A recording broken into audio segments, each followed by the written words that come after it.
যাত্ৰী সকলক তোমাৰ হাওয়ালকে আমি দোয়া সামৰিছো মৌলা উফাউইদু আমৰি ইলাল্লাহ ইন্নাল্লাহা বাসীৰুম বিল ইবাদ উফাউইদু আমৰি ইলাল্লাহ ইন্নাল্লাহা বাসীৰুম বিল ইবাদ যিখিনি কলো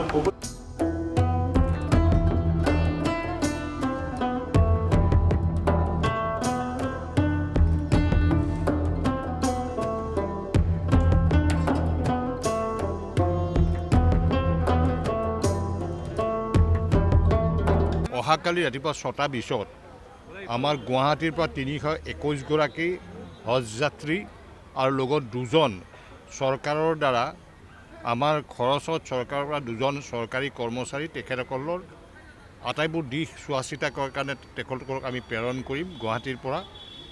এই দুজন ইতিমধ্যে বম্বেৰ পৰা এখন আমাৰ গৈছেই, বম্বে আমাৰ এমাৰ্গেশ্যনটো আছিল।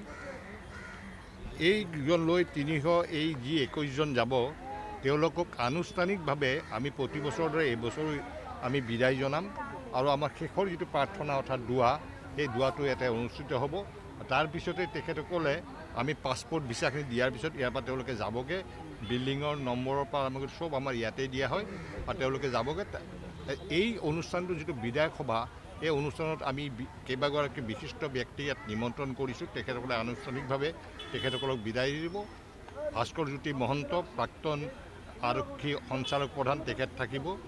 তেখেত বৰ্তমান মানে RTI right to information actor chairman হিচাপে আছে। আৰু ইয়াতে এখন আমাৰ প্ৰতি বছৰে এখন আমাৰ মানে স্মৰণিকা প্ৰকাশ কৰা হয় লাভবাহিকা নামেৰে, সেইখন মুকলি কৰিব আমাৰ প্ৰাক্তন উপাচাৰ্য তথা প্ৰাক্তন অধ্যক্ষ KC দাস কমাৰ্চ কলেজ, বৰ্তমান দৈনিক অসম কাকতৰ তেখেত সম্পাদক, তেখেত ডক্টৰ হিতেশ ডকাই কৰিব সেইখন উন্মোচন।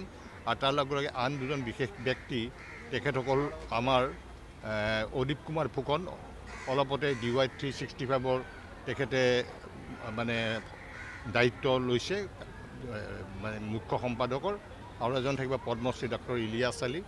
এখেতসকলৰ বক্তব্য তেওঁলোকে আনুষ্ঠানিকভাৱে তেখেতলোকক শুভেচ্ছা জনোৱালৈকে বিদায় দিব। আৰু তাৰপিছতে আমি ইয়াৰে 10 গৰাকী যিসকল কালি যোৱা যাত্ৰী হজ যাত্ৰী তেখেতসকলক আমি সম্ভাষণ জনাম। আৰু তাৰপিছতে তেওঁলোকৰ বক্তব্য প্ৰকাৰ পিছতেই আমি তেওঁলোকক ৰখাৰ ব্যৱস্থা কৰি ৰাতিপুৱা ঠিক 2 বজাৰ লগে লগে আমি ইয়াৰ পৰা পথ পৰিবহণ নিগমৰ বাছেৰে আমি গুৱাহাটী বিমানবন্দৰলৈ লৈ যাম। আৰু বিমানবন্দৰত আমাৰ অন্য এটা আমাৰ অভ্যৰ্থনা সমিতিৰ কাৰ্যালয় আছে। তাতে সকলো চেণ্ট্ৰেল গভৰ্ণমেণ্টৰ উইংবিলাক, ইমাৰ্গেশ্যন হওক, কাষ্টমে হওক, লাগেজ বুকিঙে হওক, আটাইবোৰ তাতেই হ'ব। মানে বাহিৰতেই হোৱাৰ পিছত তেখেতসকলৰ আমাৰ অভ্যৰ্থনা সমিতিখিনি কৰাৰ পিছত তেখেতসকলক পোনে পোনে এখন বেলেগ বাছেৰে তেখেতসকলক এয়াৰপৰ্ট অথৰিটিয়ে তেওঁলোকক লৈ যাব, এয়াৰপৰ্টৰ ভিতৰলৈকে লৈ যাব।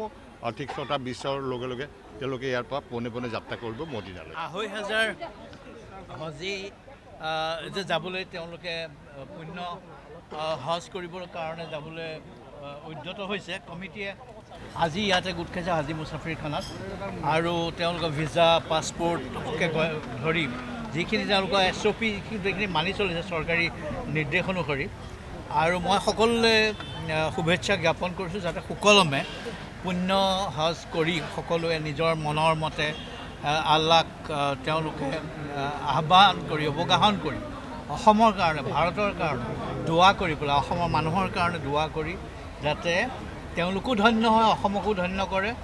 আৰু বিশেষকৈ তিৰংগাখন আৰু গামোচাখন ভালকৈ তেওঁলোকে ডিছপ্লে কৰি প্ৰদৰ্শন কৰিলে তেওঁলোকে ভাৰত বা অসমৰ বিশেষ স্থিতিটো দেখুৱাৰেই নহয়, তেওঁলোকে তাত ঘটনা কেনেবাকৈ হ'লে হাজাৰ লাখ মানুহ হয়, কেতিয়াবা ঘটনা হয়, তেতিয়া চিহ্নিতকৰণৰ কাৰণে সুবিধা হয়। সেইখিনি কথা কোৱা হৈছে তেওঁলোকৰ মাজত।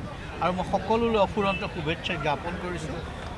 তেখেতলোকে যিটো চিন্তা কৰি হজ কৰিবলৈ আগবাঢ়িছে, পৰমাত্মাই তেওঁলোকক ভাল মতি দিয়ক, সকলোৰে মাজত সম্প্ৰীতিৰ বাৰ্তা কঢ়িয়াই আনক, আৰু সকলোৰে এই যাত্ৰা সফল হওক, সুকলমে সকলো ঘূৰি আহক। ধন্যবাদ। Thank U.